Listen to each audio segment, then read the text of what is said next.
शांति। आज 24 दिसंबर 2023 और आज से क्रिसमस का बहुत सुंदर त्योहार आरंभ हो रहा है।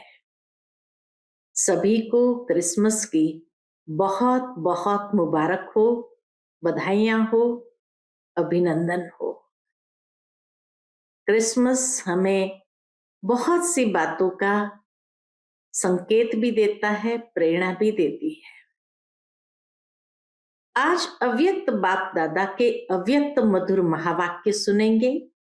ये अव्यक्त मधुर महावाक्य अव्यक्त बाप दादा ने 3 अप्रैल 1997 को सुनाए थे, जिसमें आज बाप दादा को बच्चों के भाग्य को देखकर नाज भी होता है, लेकिन साथ साथ बच्चों के कई संस्कार जो पाठ बजाते हैं उसको देखकर रहम भी आता है।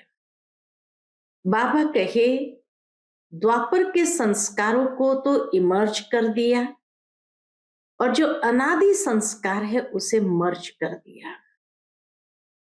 तो द्वापर के संस्कार को मर्ज करो और अनादि संस्कार को इमर्ज करो। विशेष बाबा ने आज बच्चों को ध्यान खिंचवाया है, अंडरलाइन कराया है कि बच्चे पवित्रता की धारणा में तो बहुत अच्छे चलते हैं, परंतु दूसरा विकार जो है वह है क्रोध। और क्रोध के भी भिन्न भिन्न प्रकार है, भिन्न भिन्न रूप है। एक होता है बाहर से जोर से बोल देना, क्रोध कर देना, लाल पीला हो जाना। बाबा कहे ये सबको दिखाई देता है और बाप का नाम भी बदनाम करते हैं। लेकिन दूसरे प्रकार का क्रोध है वो सूक्ष्म है, विशेषकर जब अंदर से ईर्ष्या का रूप लेता है, द्वेष का रूप लेता है।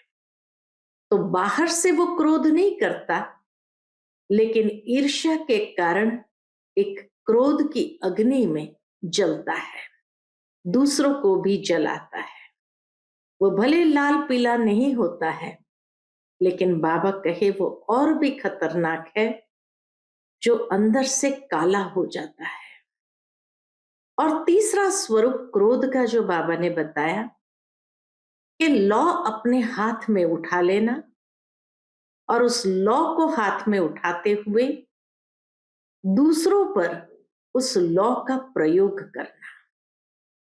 बाबा कहे ये भी नुकसान करता है। तो ये 3 स्वरूप बाबा ने आज बताए क्रोध के।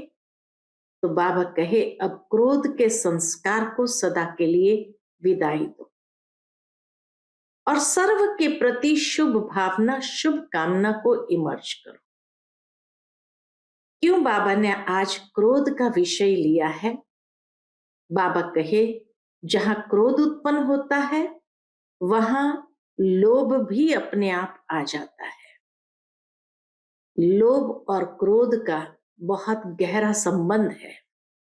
लोभ यानी इच्छा, और जहां इच्छा पूर्ति नहीं होती है वहां भी क्रोध आना स्वाभाविक है। और उसके साथ साथ अहंकार भी जुटा हुआ है। जहां ये व्यक्ति समझने लगता है कि मैं बहुत बड़ा हूं, मैं समझदार हूं, मैं किसी से कम नहीं हूं, और जहां कहीं पर भी कोई बात के कारण उसके उस अहम को ठेस पहुंचती है वहां क्रोध आना भी स्वाभाविक है। इसलिए बाबा इस विकार को विशेष अंडरलाइन कराते हैं कि इसके ऊपर विजय प्राप्त करनी है, क्योंकि क्रोध के ऊपर विजयी हुए तो लोभ और अहंकार के ऊपर भी काफी हद तक विजयी हो ही जाएंगे। तो इसलिए आज बाबा बच्चों को थोड़ा ऑफिशियल होकर के भी समझाते हैं और ये भी बताते हैं कि आगे पुरुषार्थ क्या करना है। लेकिन बाबा ने ये भी देखा कि कई बार बच्चे दूसरों को, तीसरे को देखना आरंभ कर लेते हैं, और जब दूसरों को, तीसरे को देखना आरंभ करते हैं तो उनकी कमी कमजोरी का भी प्रभाव पड़ जाता है, और सोचते हैं ये तो हमारे से पुराने हैं, ये तो महारथी है, यही ऐसा करते हैं, तो हम तो बहुत पीछे आए हैं। तो आज बाबा ने बहुत सूक्ष्म बात सुनाई कि महारथी बहुत समय से निश्चय बुद्धि होकर, अटूट अचल होकर के चल रहे हैं, और काफी समय का पुरुषार्थ इकट्ठा किया हुआ है, इसीलिए उनको तो फिर भी एक्स्ट्रा मार्क्स मिल जाएगी। उनके साथ रीस नहीं करो, उनको देख करके आप अपने पुरुषार्थ को ढीला मत करो, क्योंकि वो निश्चय बुद्धि 100% होने कारण, और जो पुरुषार्थ उन्होंने पहले जमा किया हुआ है उसका एक्स्ट्रा मार्क्स उनको मिल जाएगा। लेकिन जो बच्चे उनको देखकर चल रहे हैं वो धोखे में पड़ जाएंगे। इसलिए बाबा कहे, बाहर की आंखें तो देख लेती है, लेकिन अंदर की आंखों को अंतर्मुखी बनाओ। आज विशेष बाबा ने उस बात के ऊपर कहा है कि अंदर की आंखों से अंतर्मुख बनो, समझदार बनो, जो विशेषता है उन विशेषताओं को देखो और आगे बढ़ो। तो सुनते हैं आज के बाबा के अनमोल मधुर महावाक्य। ओम शांति। आज के मुरली का टाइटल है, पुराने संस्कारों को खत्म कर अपने निजी संस्कार धारण करने वाले एवर रेडी बनो। आज बाप दादा अपने चारों ओर से विश्व के बाप के लव में लवलीन और लकी बच्चों को देख रहे हैं। हर एक बच्चे के भाग्य पर बाप को भी नाज है कि मेरे बच्चे वर्तमान समय इतने महान हैं, जो सारे कल्प में, चाहे देवता स्वरूप में, चाहे धर्म आत्माओं के रूप में, चाहे महात्मा के रूप में, चाहे पदम पति आत्माओं के रूप में, किसी का भी इतना भाग्य नहीं है। कितना बाबा को नाज है कि मेरे बच्चों का भाग्य इतना श्रेष्ठ है, किसी का भी इतना भाग्य नहीं है जितना आप ब्राह्मणों का भाग्य है।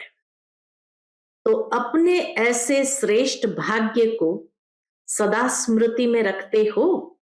पूछते हैं। जितना बाबा को नाज है, क्या उतना ही अपने श्रेष्ठ भाग्य को सदा स्मृति में रखते हो? सदा यह अनहद गीत मन में गाते रहते हो कि वह भाग्य विधाता बाप और वह मुझ श्रेष्ठ आत्मा का भाग्य। ये भाग्य का गीत सदा ऑटोमेटिक बजता रहता है। पूछते हैं बाबा, क्या वह भाग्य विधाता और वह मुझ श्रेष्ठ आत्मा का भाग्य, ये भाग्य का गीत ऑटोमेटिक बजता रहता है? बाप बच्चों को देख देख सदा हर्षित होते हैं, बच्चे भी हर्षित होते हैं। लेकिन आ गया, बाबा कहे बच्चे भी हर्षित होते हैं, लेकिन कभी कभी बीच में अपने भाग्य को इमर्ज करने के बजाय क्या करते हैं? मर्ज कर देते हैं।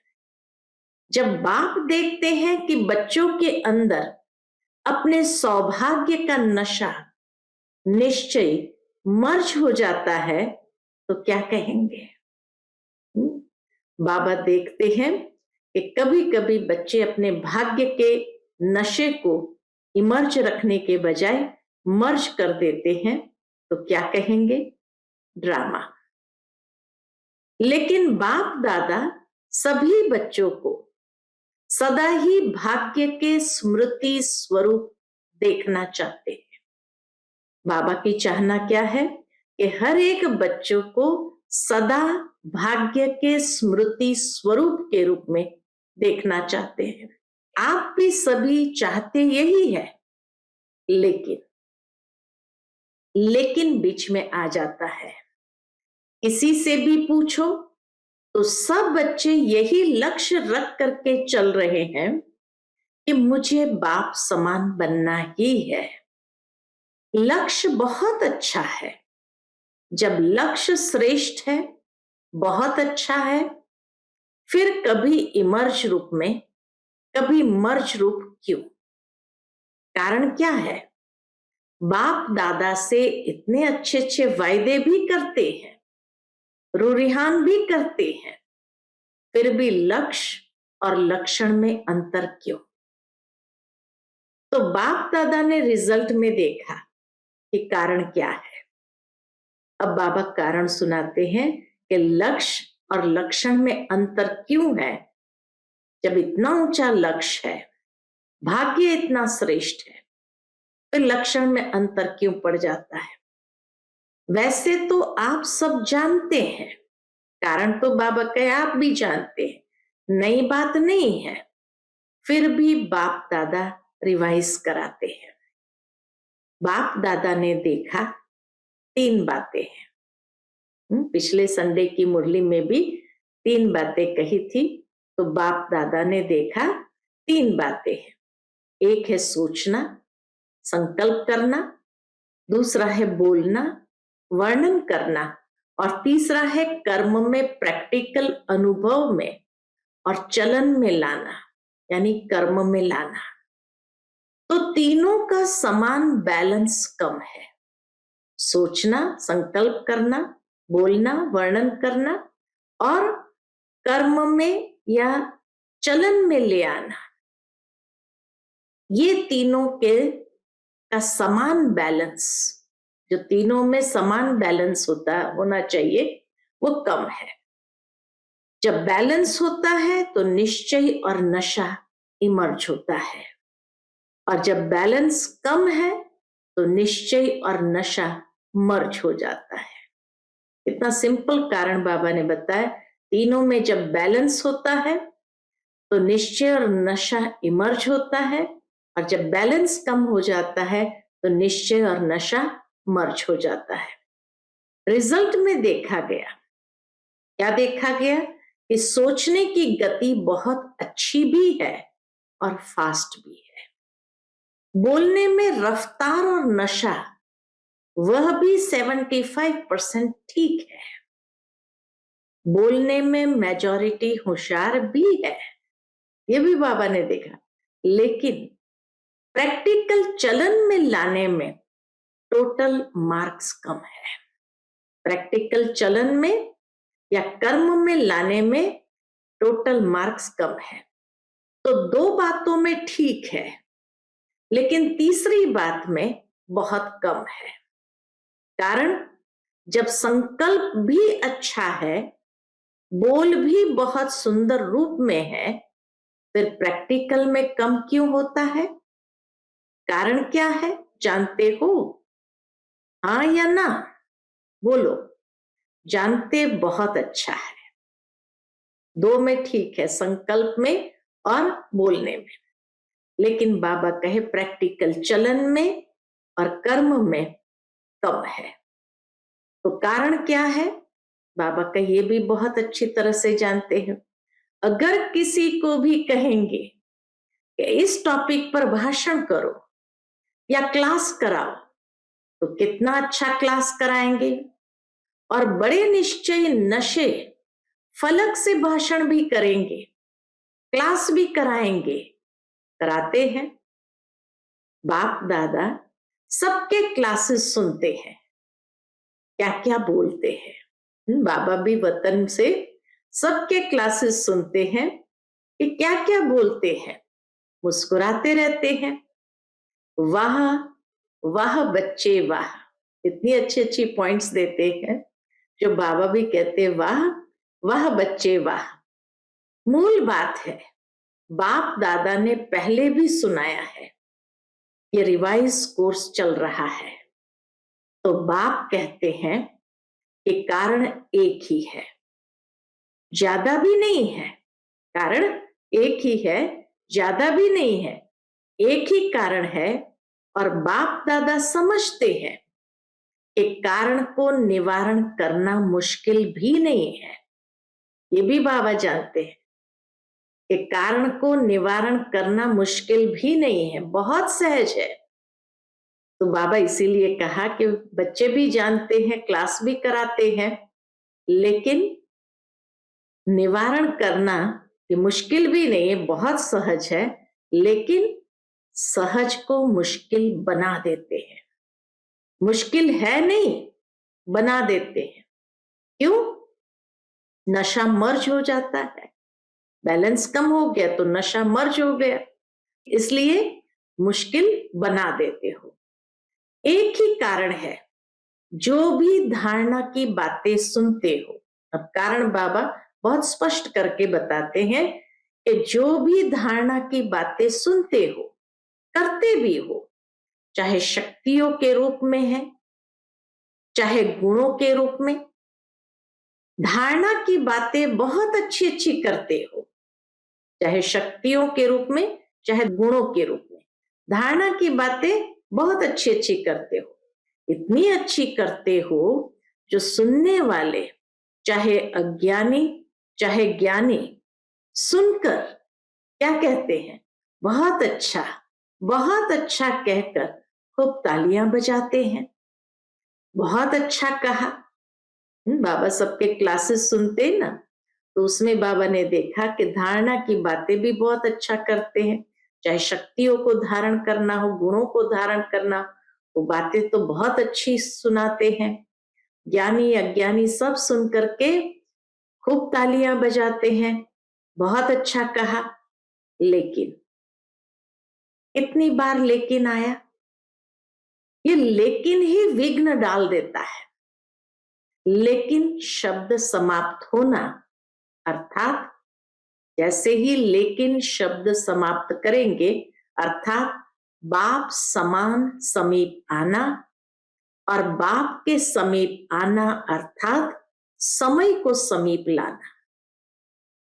लेकिन शब्द को समाप्त होना अर्थात बाप समान समीप आना, और बाप के समीप आना अर्थात समय को समीप लाना। लेकिन फिर लेकिन आया, अभी तक लेकिन शब्द कहना पड़ता है। बाप को अच्छा नहीं लगता है, लेकिन कहना ही पड़ता है। तो कारण क्या?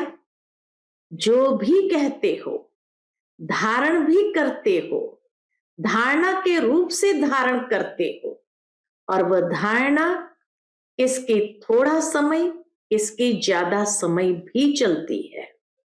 धारणा की बातें करते हो, करते भी हो, लेकिन बाबा कहे किसकी वो धारणा थोड़ा समय, किसकी ज्यादा समय चलती है।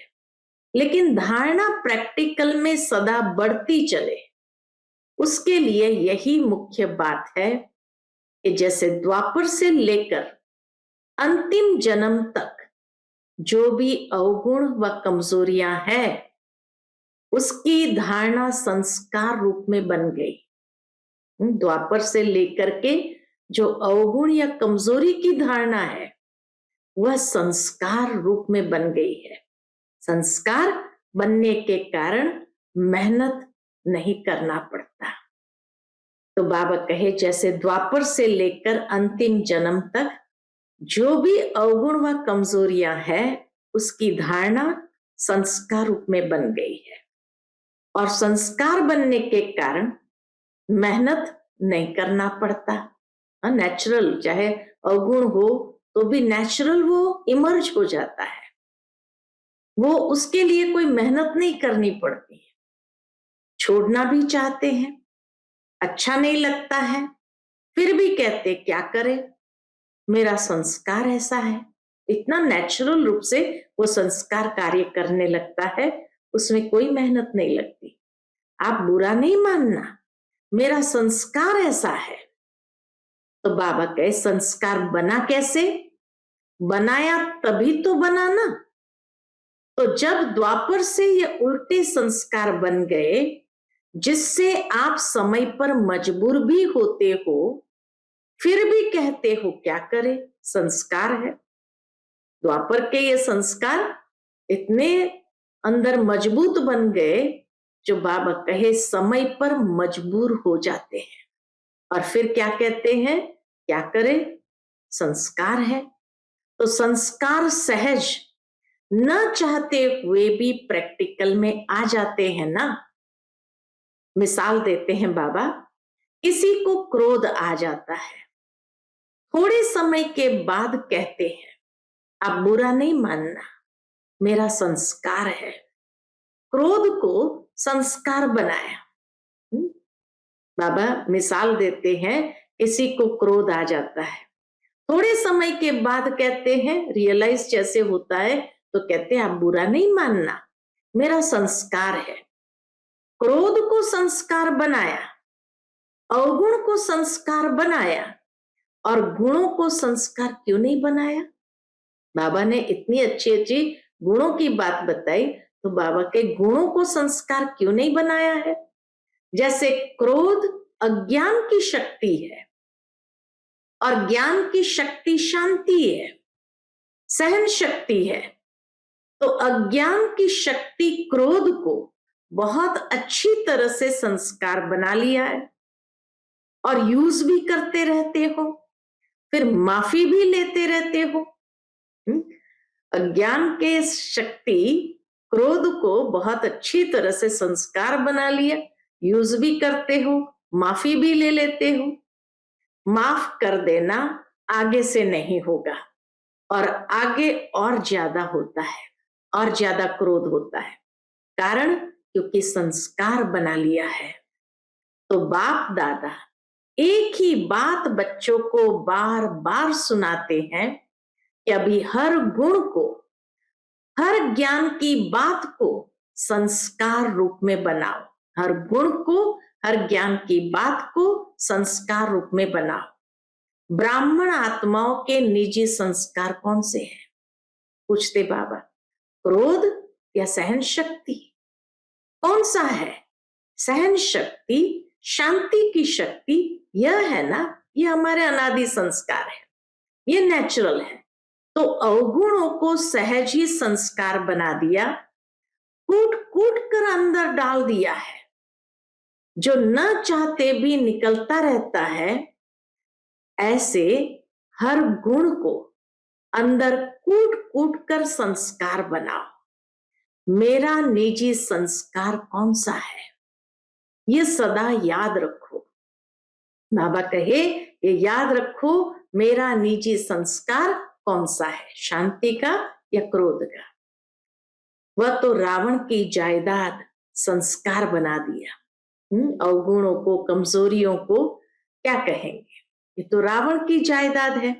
तो रावण की जायदाद संस्कार बना दिया, पराये माल को अपना बना लिया। बाबा कहे पराये माल को अपना बना लिया, अब बाप के खजाने को अपना बनाओ। रावण की चीज को संभाल कर रखा है, और बाप की चीज को गुम कर देते हो, क्यों? रावण से प्यार है, पूछते बाबा, क्या रावण से प्यार है? रावण अच्छा लगता है या बाप अच्छा लगता है? कहेंगे तो सभी बाप अच्छा लगता है, यही मन से कह रहे हो ना। लेकिन जो अच्छा लगता है, उसकी बात निश्चय की स्याही से दिल में समा जाती है। जिससे प्यार होता है, उसकी हर बात अच्छी लगती, और उसकी बात निश्चय की स्याही से दिल में समा जाती है। जब कोई रावण के संस्कार के वश होते हैं, और फिर भी कहते रहते हैं बाबा आपसे मेरा बहुत प्यार है, बहुत प्यार है। रावण के संस्कार के वश होते, और फिर बाबा से कहते बाबा आपसे मेरा बहुत प्यार है, बहुत प्यार है। बाप पूछते हैं कितना प्यार है, तो कहते हैं आकाश से भी ज्यादा। बाप सुनकर खुश भी होते हैं कि कितने भोले बच्चे हैं, रावण के संस्कार के वश हुए हैं और बाबा से कहते बहुत प्यार है, आकाश से भी ज्यादा। तो उसको बाबा क्या कहते, कितने भोले बच्चे हैं। फिर भी बाप कहते हैं, बाप का सभी बच्चों से वायदा है।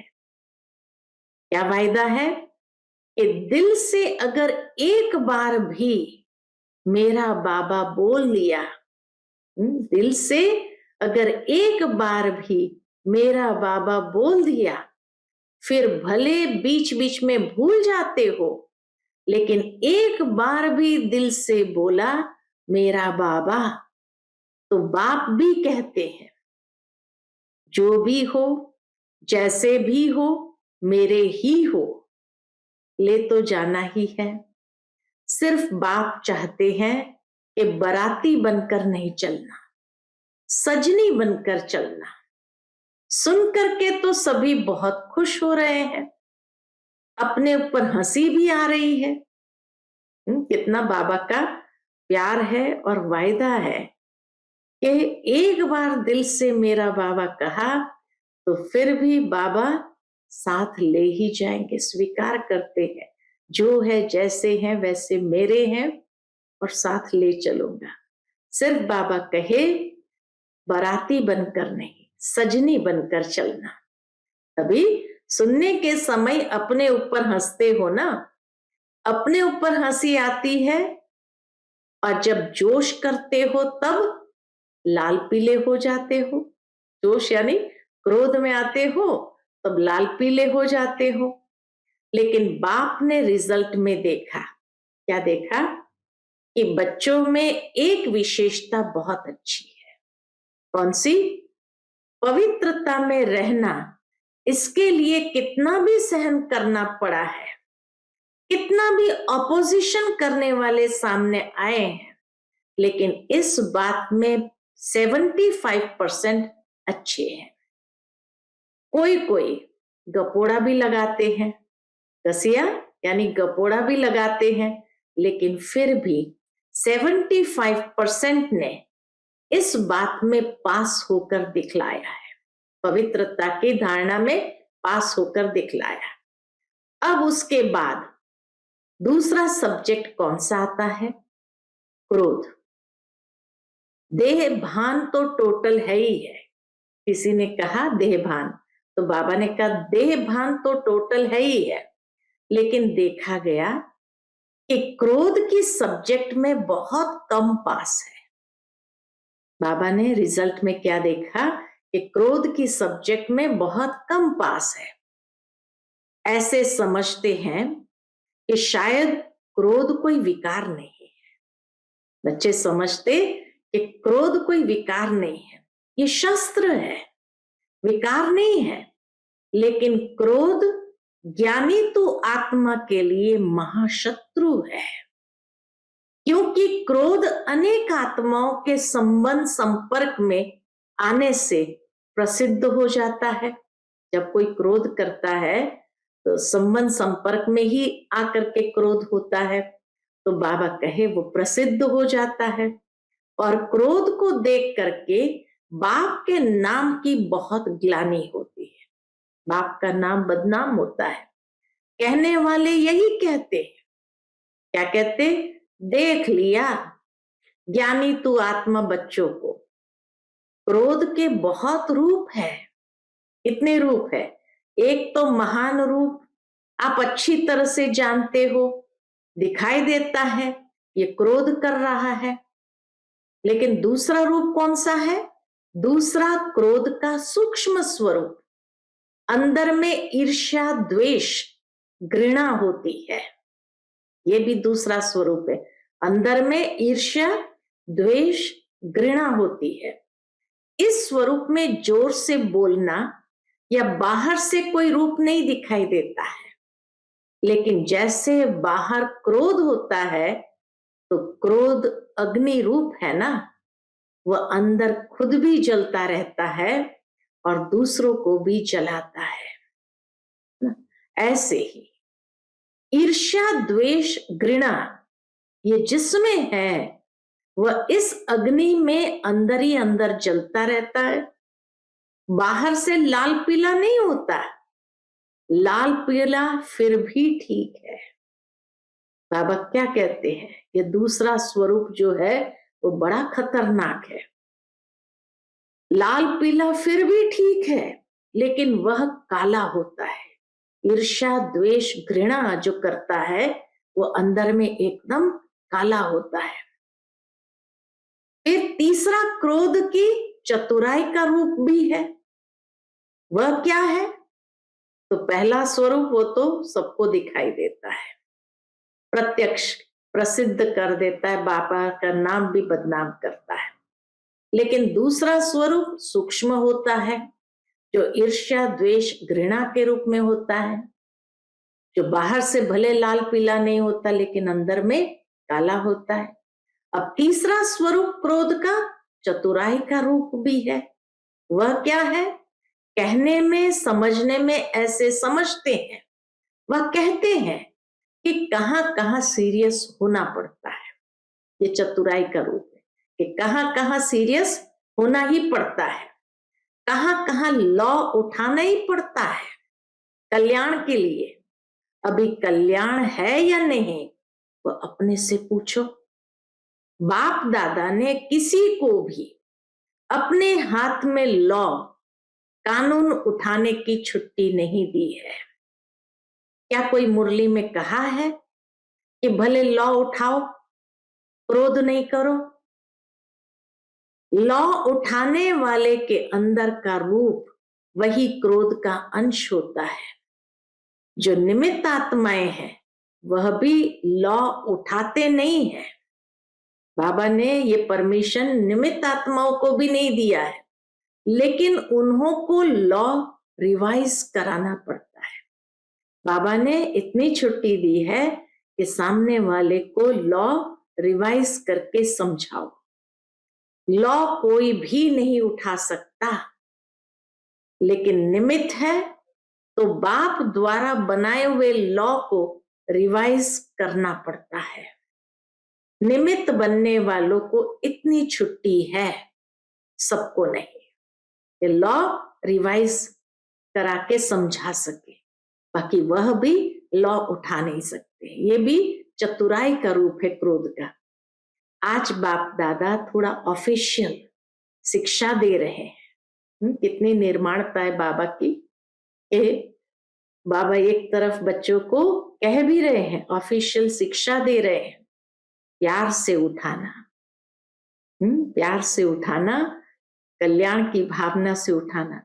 क्योंकि बाप दादा बच्चों के लिखे हुए किए हुए वायदे देखकर सुनकर मुस्कुराते रहते हैं। अभी बाप दादा ने जो सुनाया कि हर गुण को निजी संस्कार बनाओ, अंडरलाइन किया, हर गुण को शक्तियों को निजी संस्कार बनाना है। तो अभी से ये कहना कि शांत स्वरूप में रहना, सहनशील बनना, यह तो मेरा संस्कार बन गया है। फिर बाप दादा जब मिलन मनाने आए तो इसे अपना निजी संस्कार बनाकर बाप दादा के आगे इन 5-6 मास में दिखाना।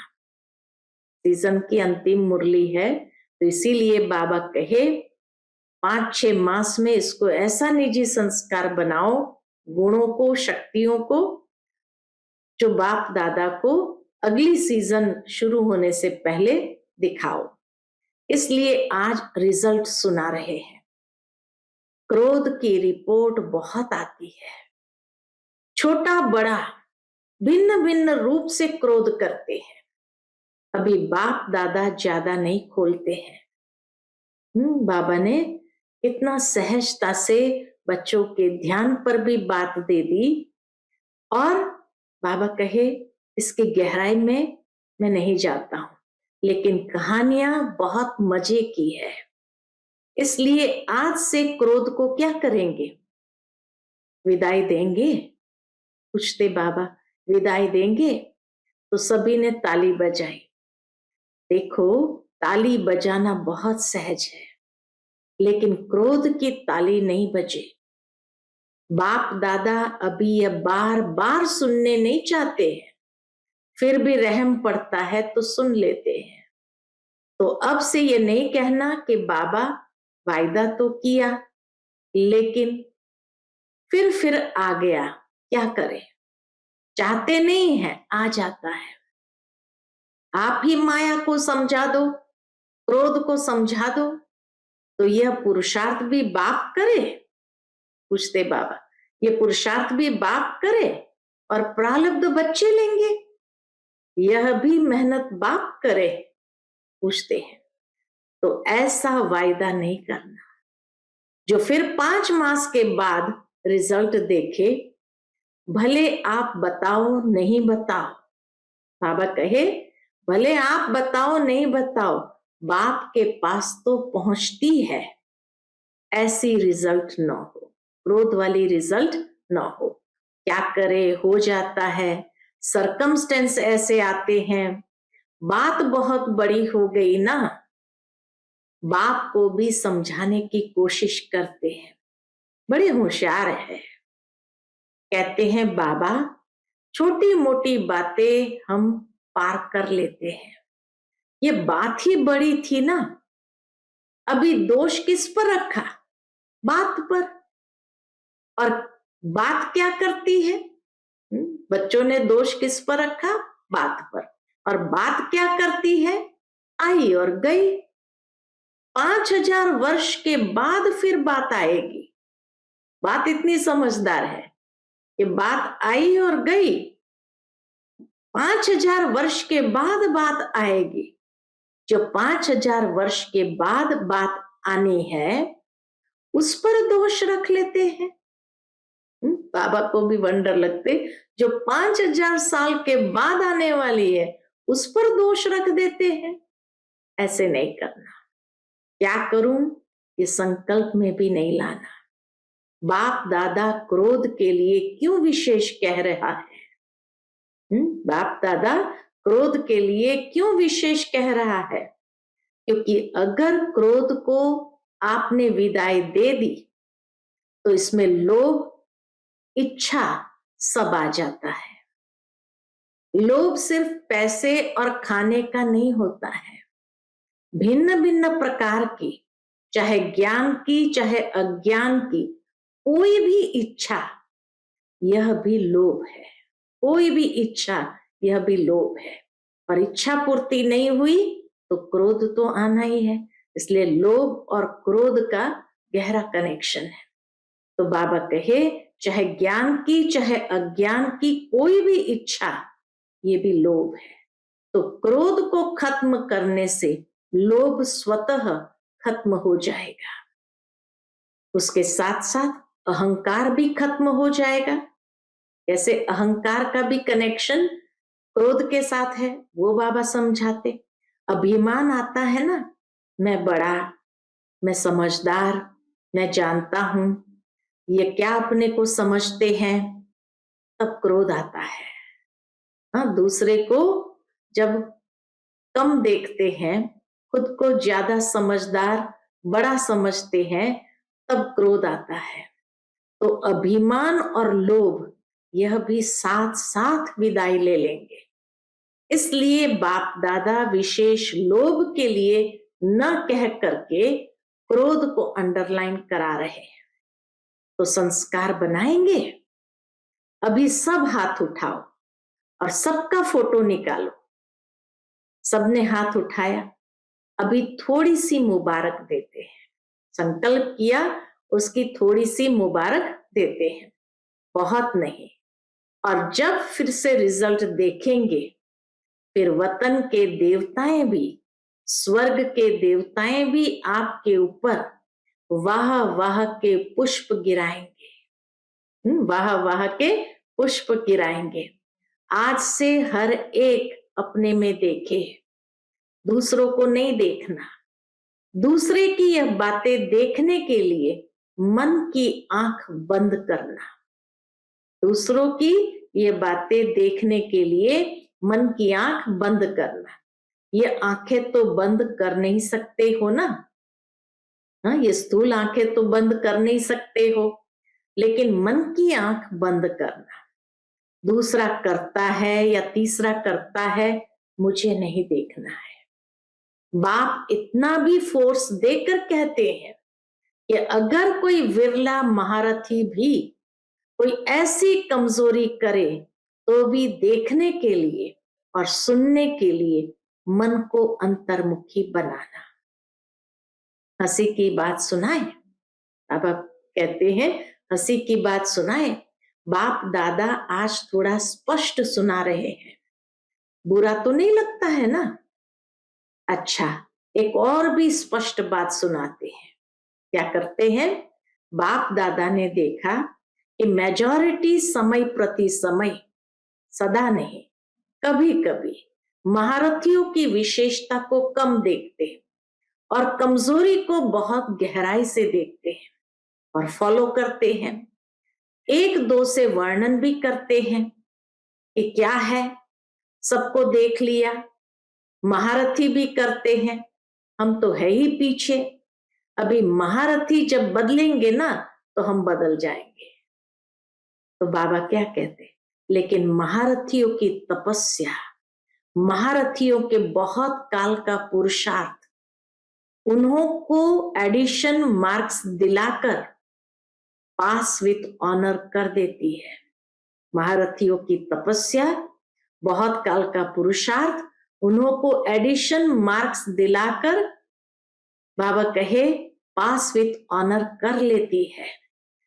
आप इसी इंतजार में रहेंगे कि महारथी बदलेंगे तो हम बदलेंगे, तो धोखा खा लेंगे, क्योंकि बहुत समय की न तपस्या है न बहुत काल का पुरुषार्थ है, तो धोखा खा लेंगे। इसलिए मन को अंतर्मुखी बनाओ, मन की आंखों को अंतर्मुख कर दो। समझा?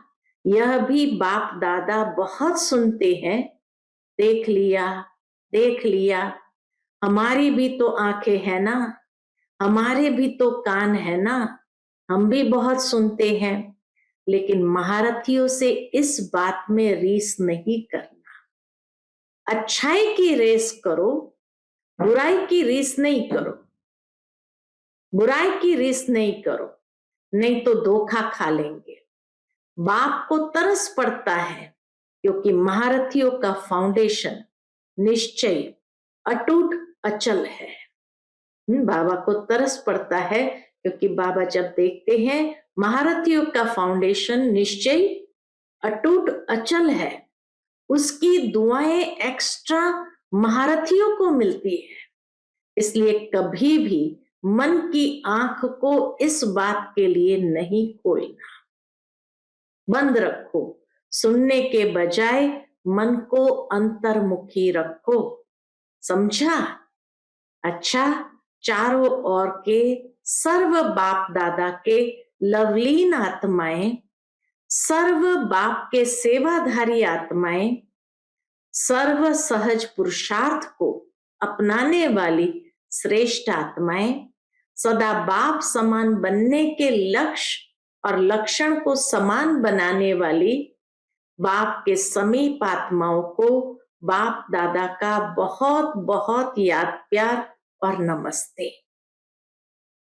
हम सब रूहानी बच्चों की रूहानी माता पिता बाप दादा को याद प्यार, गुड मॉर्निंग और नमस्ते। नमस्ते, शुक्रिया बाबा, शुक्रिया। आज का बाप दादा का मधुर वरदान हम बच्चों के प्रति है, सबको अमर ज्ञान दे, अकाले मृत्यु के भय से छुड़ाने वाले शक्तिशाली सेवाधारी भव। सबको अमर ज्ञान दे, अकाले मृत्यु के भय से छुड़ाने वाले शक्तिशाली सेवाधारी भव। दुनिया में आजकल अकाले मृत्यु का ही डर है, डर से खा भी रहे हैं, चल भी रहे हैं, सो भी रहे हैं। ऐसी आत्माओं को खुशी की बात सुनाकर भय से छुड़ाओ, उन्हें खुशखबरी सुनाओ कि हम आपको 21 जन्म के लिए अकाले मृत्यु से बचा सकते हैं। हर आत्मा को अमर ज्ञान दे, अमर बनाओ, जिससे वे जन्म जन्म के लिए अकाले मृत्यु से बच जाए। ऐसे अपने शांति और सुख के वाइब्रेशन से लोगों को सुख चैन की अनुभूति कराने वाले शक्तिशाली सेवाधारी बनो। आज का स्लोगन है, याद और सेवा के बैलेंस रखने से ही सर्व की दुआएं मिलती है।